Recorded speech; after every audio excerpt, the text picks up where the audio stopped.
धानुका जी, बहुत बहुत स्वागत है आपका। शुक्रिया आज समय देने के लिए, हमसे बात करने के लिए। पिछली बार हमने देखा था जब आपसे बात हुई, क्योंकि नंबर्स थोड़े डिसअपॉइंटिंग थे और पूरी इंडस्ट्री के लिए ही थे। जिस तरह की बारिश एबनॉर्मल रही और जो आपका जो लोअर पेस्ट इन्फेस्टेशन भी रहा है, वो पूरी एग्रोकेमिकल कंजम्पशन को उसने हिट किया था। लेकिन सर, अब समझना चाहते हैं कि आगे का आउटलुक दोनों क्वार्टर्स के लिए, FY26 के लिए, सेकेंड हाफ के लिए यानी कहें तो किस तरह का रहेगा आगे? अब आप आउटलुक रबी सीजन के लिए कैसे देख रहे हैं?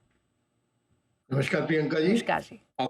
अक्टूबर और नवंबर में भी बारिश एक्सेस रही, जिसके कारण से ओवरऑल एग्री इनपुट कंपनीज के ऊपर में इम्पैक्ट रहा है। और अक्टूबर और नवंबर कंपनी के लिए और ओवरऑल इंडस्ट्री के लिए अच्छे नहीं गए हैं। तो मैं नहीं समझता कि थर्ड क्वार्टर में भी कोई ग्रोथ आने के चांसेस हैं। रादर कुछ सिंगल डिजिट डी ग्रोथ ही एक्सपेक्टेड है इस क्वार्टर में आने के लिए। लेकिन क्योंकि there is good water available in the soil और जो डैम है वो पानी से लबालब भरे हुए हैं, तो रबी की क्रॉप जो है वो डिले हो गई है।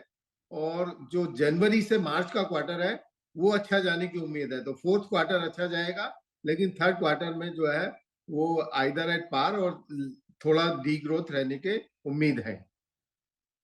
अनुका जी, आपने खैर बहुत ही कैंडिडली, ऑनेस्टली ये बताया भी।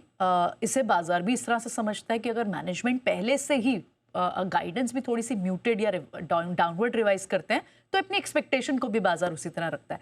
तो क्या सर, जिस तरह से आपसे लास्ट टाइम बात हुई थी, आपने कहा था फ्लैट ग्रोथ रहेगी Q3 के लिए, वो आप अभी फिर से बात कर रहे हैं, और आपने ये भी कहा था कि आपका EBITDA में भी डिक्लाइन दिख सकता है। तो क्या सर वही स्टांस है धानुका जी, या फिर कोई और चेंज है? कुछ बेटर भी दिखे हैं आपको, ग्रीन शूट्स भी दिखे हैं? नहीं, एबिटा के अंदर में हमने 100 बिप्स डिक्लाइन का आपको गाइडेंस दी थी, और वो गाइडेंस हम मेंटेन कर रहे हैं कि लास्ट ईयर से 100 बिप्स डी ग्रोथ रहेगा एबिटा के अंदर में। लेकिन Q4 आप बेहतर देख रहे हैं, ठीक है। धानुका जी, कुछ और सेगमेंट्स पे भी बात करते हैं। आपका जो ओवरसीज रेवेन्यू जो आता था 2 मॉलिक्यूल से, जो आपने आपके एक बिजनेस सेट ऑफ बिजनेस डायग्री से, जो आपने बेयर से खरीदा है, लिया है, वो भी इम्पैक्ट हुआ कहीं ना कहीं आपकी, क्योंकि थोड़ी पेंडिंग रजिस्ट्रेशन ट्रांसफर्स थे, डिस्ट्रीब्यूटर का अपॉइंटमेंट्स में थोड़ा समय लगा, लेकिन रॉयल्टी इनकम तो सर आपको आती होगी। You are absolutely right. जो रॉयल्टी इनकम है बायर से, वो इंटैक्ट है। और जो रजिस्ट्रेशन ट्रांसफर होने में टाइम लग रहा है, लेकिन बायर जो है धानुका के ब्याह में सेल्स कंटिन्यू कर रहा है वेरियस कंट्रीज के अंदर में। तो रॉयल्टी जो है वो बायर से धानुका को मिल रही है। फर्स्ट 2 क्वार्टर्स में अराउंड 13.5 करोड़ की रॉयल्टी जो है धानुका को बायर से मिली थी। और अभी माय यंगर सन हर्ष धानुका अभी जर्मनी बायर की फैक्ट्री में विजिट करके आए हैं, और उनसे 6 मंथ्स जो है वो हमारा एग्रीमेंट एक्सटेंड हो गया है। 6 महीने अभी बायर हम धानुका के ब्याह पे सेल्स कंटिन्यू करती रहेगी। Right sir. तो तो धानुका जी, इसमें आपके FY27 ऑनवर्ड क्या किस तरह की ऐसी भी प्लानिंग है कॉस्ट एफिशिएंसी को? क्योंकि हम देख रहे हैं आपकी इस प्रोग्रेस को भी स्टडी कर रहे हैं, कंपनी को भी स्टडी कर रहे हैं कि आप बैकवर्ड इंटीग्रेशन पे भी काफ़ी जोर दे रहे हैं अपनी कॉस्ट बचाने के लिए। तो क्या कुछ कॉस्ट मेजर्स भी कंपनी ध्यान रख रही है आने वाले 1 से 2 साल में, जिस तरह की आपकी बैकवर्ड इंटीग्रेशन के थ्रू FY27 तक कम से कम कॉस्ट एफिशिएंसी इंप्रूव हो पाए? डेफिनेटली दहेज प्लांट के अंदर में हम जो इप्रो वैली कार्ब हमने बायर से एक प्रोडक्ट एक्वायर किया था, उसका टेक्निकल हम दहेज प्लांट में बनाने जा रहे हैं। और जब वो प्रोडक्ट वहां स्टार्ट हो जाएगा, तो डेफिनेटली जो है कोस्ट एफिशिएंसी आएगी दहेज प्लांट के अंदर में। और वहां से जो हमें उम्मीद है कि दहेज प्लांट में मार्च 27 में एबिटा पार एट पार आ जाएगा नेगेटिव से। और FY28 के अंदर में जो है वो पॉजिटिव एबिटा हो जाएगा। तो ये हमारे प्लान्स हैं दहेज प्लांट के लिए।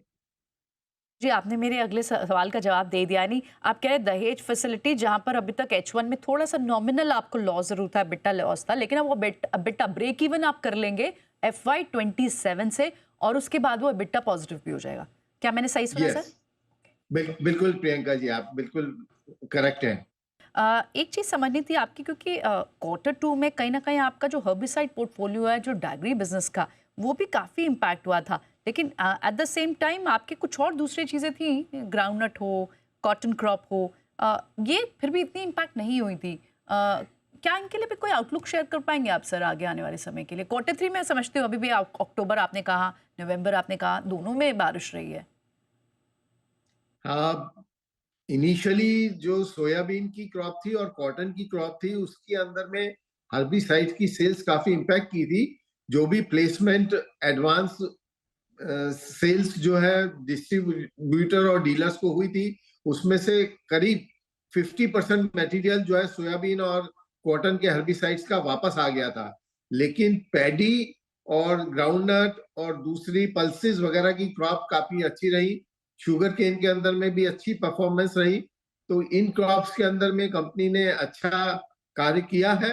और आने वाले समय में साउथ इंडिया में पैडी की क्रॉप और नॉर्थ इंडिया में कॉटन और ग्राम, और ईस्ट गुजरात के अंदर में क्यूमिन की क्रॉप काफी अच्छी होने की उम्मीद है। तो मैं समझता हूं कि इन क्रॉप्स के ऊपर में अच्छी सेल्स जो है एग्रोकेमिकल्स की, ये जो बैलेंस 3.5 मंथ्स बचे हैं, इसके अंदर में होनी चाहिए। ऑल राइट, चलिए शुक्रिया धानुका जी, ये क्लैरिटी देने के लिए और इतनी कैंडिडली, इतनी ऑनेस्टली हमें समझाने के लिए भी कि क्यों क्वार्टर थ्री में थोड़ी म्यूटेड सेट ऑफ एक्सपेक्टेशन रखनी चाहिए, लेकिन क्वार्टर फोर से चीज़ें बेहतर होंगी। बहुत बहुत शुक्रिया आज समय देने के लिए।